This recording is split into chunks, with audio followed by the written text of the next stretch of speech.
Hey guys, Jay here, and well, it's tier list season.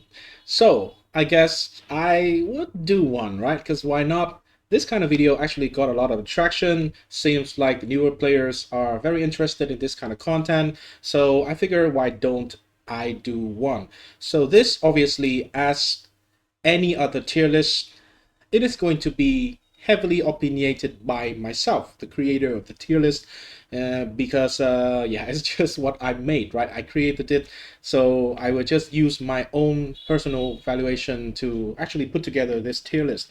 The information that I am going to be based on, first of all, is the 5 new Ascendancy classes. We know almost full details on all of them, what they do, what are their strengths and weaknesses. And if you want to know more about those 5 Ascendancy classes, I have 5 videos talking about each one of them. Links all in the description. There's a list down there. You can just click on the ones that you are interested in.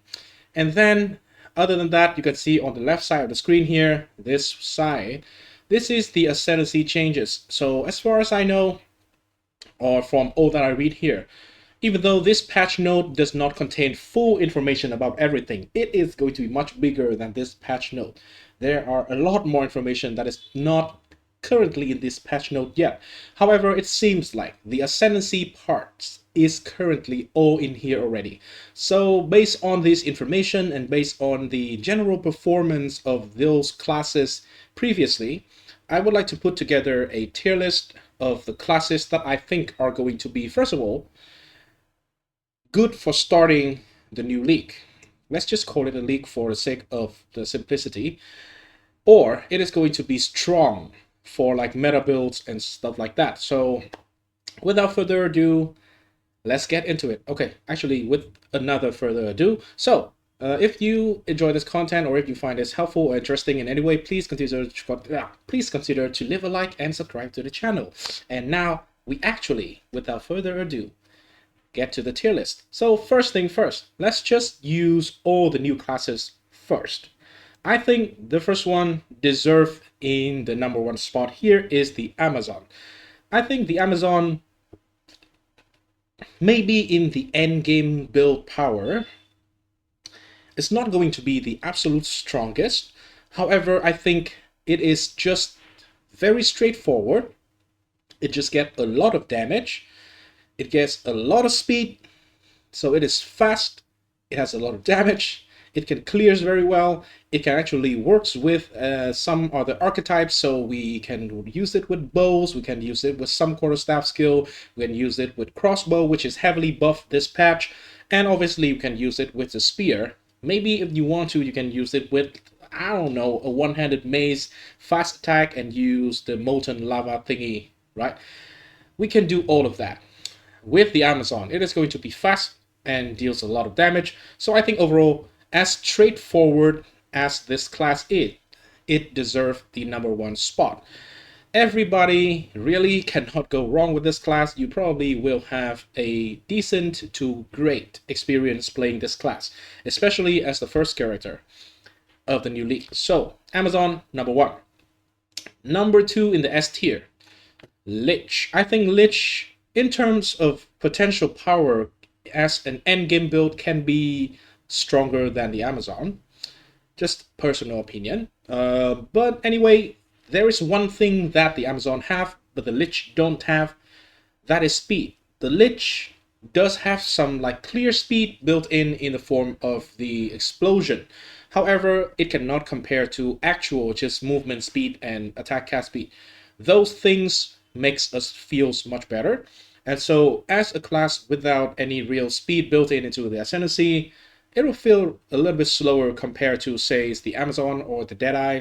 So this class has a lot of potential. It has a lot of damage built in for spells, caster specifically. It can be a very good summoner because it can have double curse. It can have the explosion stuff. It can have the aura for Unholy Might. It can have the Eternal Life shenanigan, which can potentially works really well with Azeri Disdain and some other unique items that already exist in the game to give you a very solid defensive setup. And so this class, well deserved in S tier in my opinion. Now we go to the next one. I think Smith of Kitava, Mr. Smith, is going to be in the A tier.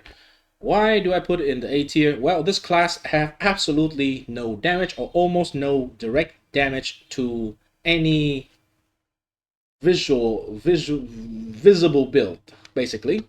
It does have some specific skill that you can use to boost the damage, but it seems either to be clunky or we don't know enough about it in the case of Manifest Weapon. In the case of Tempering, it seems very clunky to use it for clear, so I'm very skeptical on the offensive side. However, defensively, this class has it all.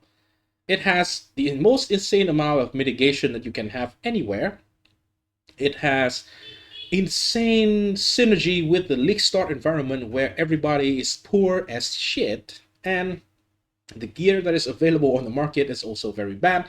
So you can literally just go ahead and take like 4 points to the armor nodes, get a very strong, for example, you can get 5% maximum rest, you can get 20% strength, increased maximum life, 75% fire rest. There's a lot of like very strong thing in general that you can get for the body armor Ascendancy there. And then obviously you should get the Cold Stalker and Forge of Flame, so you have the maximum fire resistance to apply to cold and lightning as well. So insanely tanky class.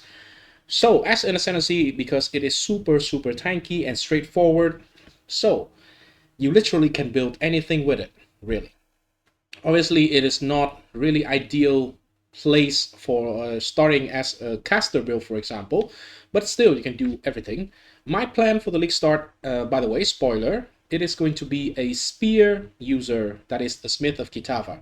I am going to build around bleed, I am going to build melee, Rick, I am going to just jump around with Rick and explode everything with Herald Blood. At least that is the current concept of what well, if you want to check it out, I have a video explaining my league start plan in much more detail, but basically that is going to be my plan. Anyway, I really like this class. Feeling tanky is just amazing to me, right? So I put it in A tier. However, I cannot put it in S tier even though I really want to, because I do know that damage and speed overall in PoE is just more valuable in general, right? Next one. This is going to be controversial. A lot of people is wanting to put this class into the S tier because of the 3 rings. And to be fair, right, if we think about it, this class actually has a headhunter for 4 passive point, except it is more clunky, where you need to actually sit down, relax, bring out the knife, grab some meat, eat it. It takes like 3 seconds or something, and you get like 4 or 5 buff from the monster. If you do it on yourself, maybe you get 1 buff. I don't know exactly. We need to see the actual in-game version on what it does, but that thing is clunky, but it is a headhunter, right? And then the charm stuff is pretty much just Mage Blood, right? If you think about it, if you compare it to Mage Blood, what it does in PoE 1, it makes all the flasks, which the utility flasks, to apply all the time. And now this class can have all the charms to apply all the time. Obviously, you need to build around it a little bit, but it is manageable, and you can have that. And also, the most powerful thing in this class is you have 1 additional ring. And you have 25% increased effect of rings and amulet. So you have 25% increase of all 3 rings and then amulet. So there's one thing that appear in this patch note. I actually expected this. So ingenuity. So when I made the video initially earlier today, talking about the nerfs, the major nerf of this patch, ingenuity in that video was 30 to 50%, and now they even nerf it further. So right now the top end is going to be 20 to 30%. That is the first thing. The second thing, it also split the role into 2 different roles. So 1 for the left ring, 1 for the right rings. So there are potentially some problems. First of all, the additional ring slot of the Ritualist might not be considered left or right ring. It can be the upper ring or something. it is just technical term, right? You can say it is on the left, so it should be called left ring. Now, we don't know about that. That is one question to answer. Second, now we, instead of having to roll one single roll, now you have to actually roll twice. You actually have good roll on both of these. Not only is it so small, now you need to have good roll on both of this, which means, well, the cost to roll one with good roll is going to be pretty insane, because if you think about it, this is 110, this is 110. So on average, it is 1 out of 100 divine to get a maximum 30-30 roll. And we even don't even take into consider it has 1 to 2 charm slot and those kind of things. So yeah, it got changed a little bit. It got nerfed heavily in the form of the equipped ring. So this belt was one of the things people who are hyping about this class is, yeah, they just think that ingenuity with this class is going to be insane. It probably is still going to be strong, but not insane. Nowhere near insane. So I don't think it is going to be insane. That is why I am very skeptical of this class. I already talked about it in, I think, 2 previous videos. But I will say it again. I don't think that class is going to be that great. Unless we find out something, some build that is going to be broken, that is going to be meta, like the attribute stacking before, like the mana stacking before. Those things can be rolled on a ring. Now, realistically, we can have like cast speed. So 3 rings with cast speed can just have a lot of cast speed. We can have life, we can still have mana, but mana as an archetype is heavily nuke. Not just nerf, but nuke in multiple directions. Nerf after nerf after nerf. So we will see the state of stacker build before we can actually define the power of the Ritualist. But I will be very conservative and put it in the B tier here, because not only the top end is questionable, early on you will not get the full power out of this class if you don't have good gear. So that is a problem early on, right? So I will put this one in B tier. If you disagree, hey, bite me. All right. This class, well, I will also put it in B tier. Tactician. Tactician, I think the playstyle is going to be a little bit clunky, and that is a turn down for a lot of people, myself included. It actually have a lot of potential, especially if you have a group of friends you play together. This is probably like the must-have character at the moment. You can put down a unlimited amount of banners, juiced banners. The reservations for in your character is going to be cut in half, basically. So you can gain a lot of bonuses from there. But unfortunately, it is just not a solo player friendly playstyle. So I don't think this class is going to be meta. It can be strong, but it's not going to be meta whatsoever. So I will put it in B tier. It has some potential, but probably is not going to do anything significant in the meta. So I will put it in B tier over here. Next one, I would like to put, okay, so on the old classes, first of all, Chalupa. Where is Chalupa? Okay, Chalupa is here. Embrace the darkness. Got buff. Okay, that's cool. That is pretty good. The other buff is this one. Mana Leech is not instant anymore, but it can apply on other damage type rather than just physical. They need to still keep the Mana Lich instant here. This is still so bad in my opinion. Honor lost during the trial of Sycamus, now taken before the darkness. So they basically nerfed it by a lot by destroying the only thing it was good for and buff it just a little bit. So this thing is still F of the F of the F tier. This need to be reworked or heavily buffed some way somehow. Now, Deadeye, S tier. Deadeye, basically do not get nerfed at all. Instead, I think it got buffed a little bit if I remember correctly. Let me find the Deadeye here. So it is only one line. So it is the Frenzy Charge node. Previously, it is the 50% chance. Now it just consume Frenzy Charge and count as consumed twice. So it is technically a buff, I think. So Deadeye S tier. It is still going to be fast. Still going to be very good for clear speed. Just overall, just a very solid Ascendancy class. Feels good. And because it is projectile, because it is fast, it kind of synergy with spears as well. So if you want to try out new stuff, you probably can do it on a Deadeye as well as the Amazon, right? And other classes. So Deadeye S tier. Next, I should go a little bit faster. Let me just see. Pathfinder. Pathfinder here, there's a bunch of changes. I am skeptical on the Pathfinder, but I think it probably is still going to be niche the same way as it was. So the concoctions is going to be the main thing that makes the class like stand out from other classes, because I don't think if you build anything apart from concoction, you kind of want to go for this class. Maybe there are like 2-3 builds out there that actually prefer the Pathfinder for some reason, but mainly most of the people who play Pathfinder is for the concoction. It actually got buffed.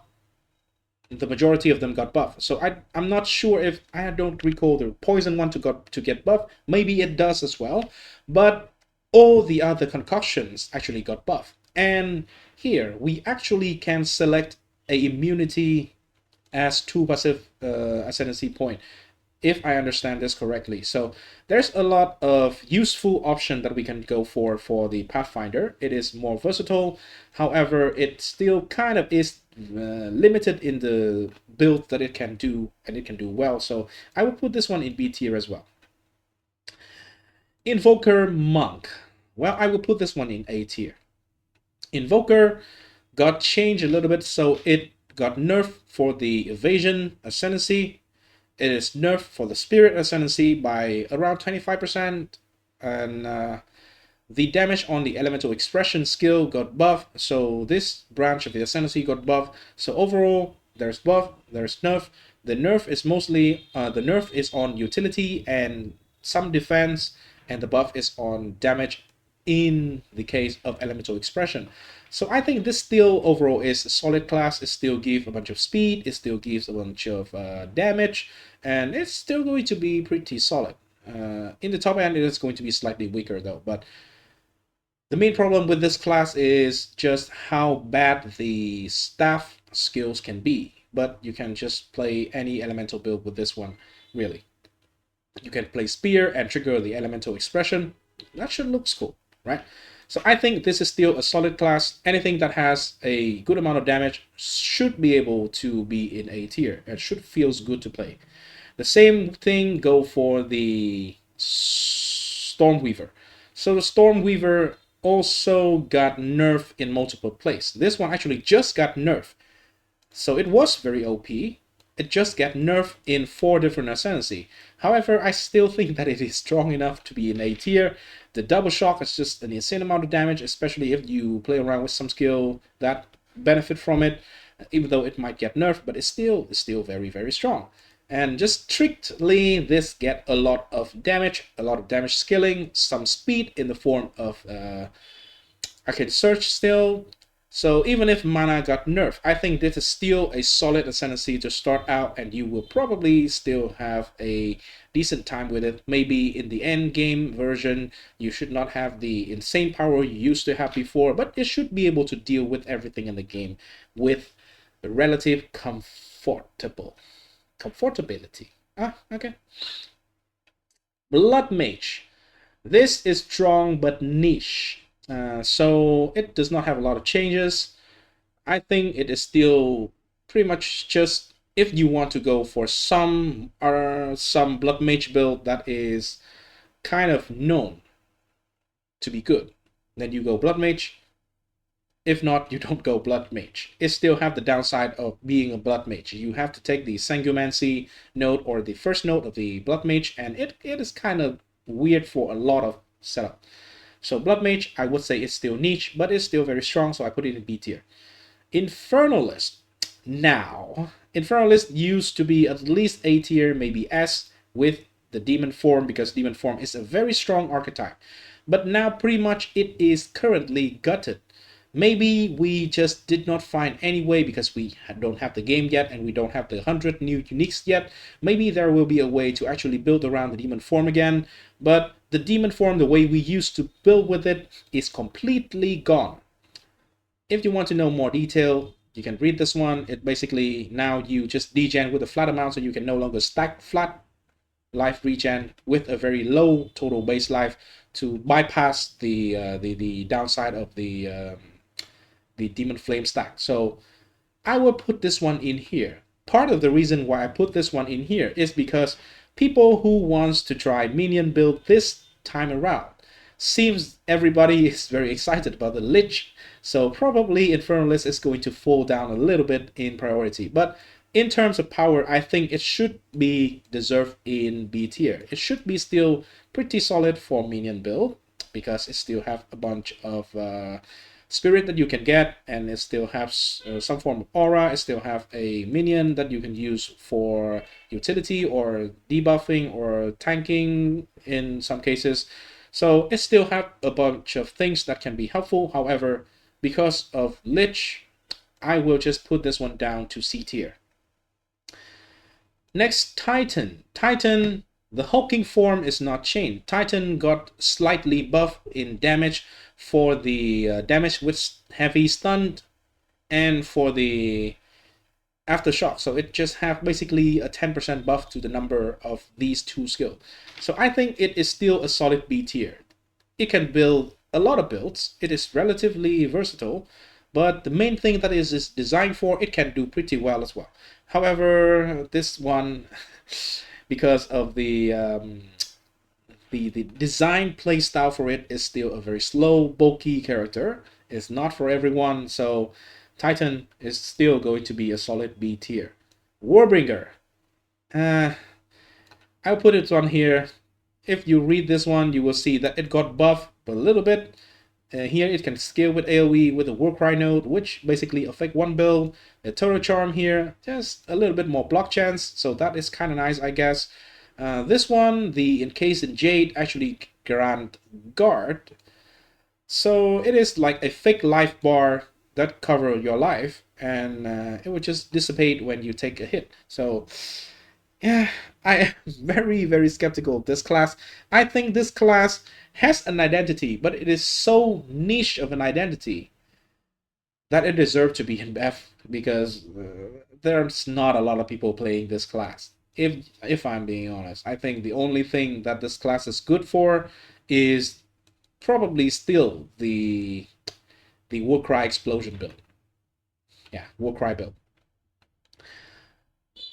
This is the Tam Mage, the Chronomancer. Yeah, I forgot the name. I will put Chronomancer in C tier because it is still kind of the same. It does get some changes. Where is the Chronomancer in this list? Okay, Chronomancer is here, right? So it still is kind of the same. It got removed the circular heartbeat, and it got buffed a little bit in the cast speed. So now it is for 5 seconds every 10 seconds, so half the time instead of 1/3 of the time like this one. It is still window, like you build based on windows of opportunity, and you kind of want to align everything. There's one cool thing is it grants the Unleash skill, so it fit more with the theme of this class, abusing a time window to actually just ditch out a lot of damage and then move around. So overall, I don't think this class has changed much. I think it is slightly stronger. However, it is still very, very niche. Maybe people who want to build around like boss killing can still find something helpful with this class, and it will be here, right? Gemling, well, Gemling I think deserved. I really want to put Gemling in A tier, but I probably would just have to put it in B. Why? Because so Gemling, first of all, it still does not have any speed, so that is one downside. Now the attribute node, the double attribute effect node, is going to give you 20% less attribute. So this is very, very heavy. Very, very heavy. Very, very bad. And then the other branches you are going to have, this one is actually pretty nice. So instead of 3 more skill slot, which most build does not really benefit from, you actually gain some bonuses. So 20% increased damage if a red support is socketed, 6% skill speed for green, and 20% crit for blue. So potentially we can have some nice little increased damage and speed here. Overall, it affects multiple skills, so yeah, I think it's just pretty good. And then here we no longer have +1 to all skills. Instead, you can choose +2 to strength skill, dexterity skill, or intelligence skill. So overall, for most build, we kind of gravitate toward one type of skill gem. So I think overall this is above.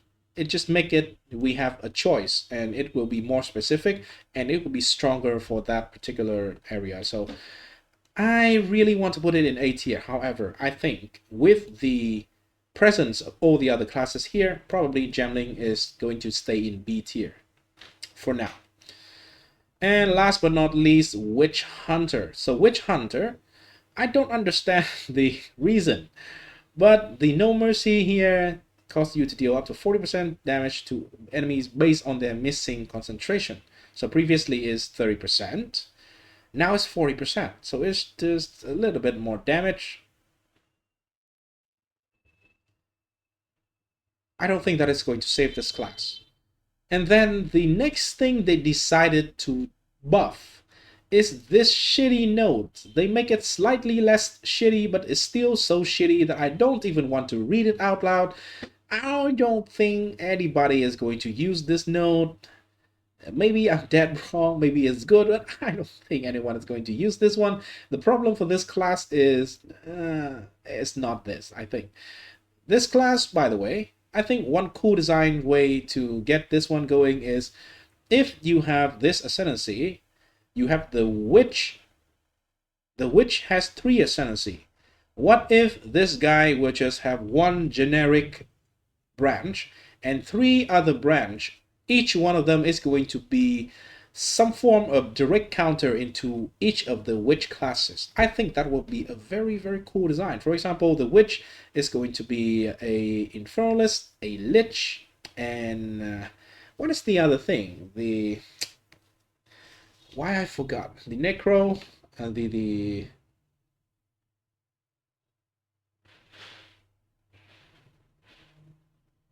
oh yeah, I think we didn't have it yet. Okay, so anyway, let's just say that they have like a anti-fire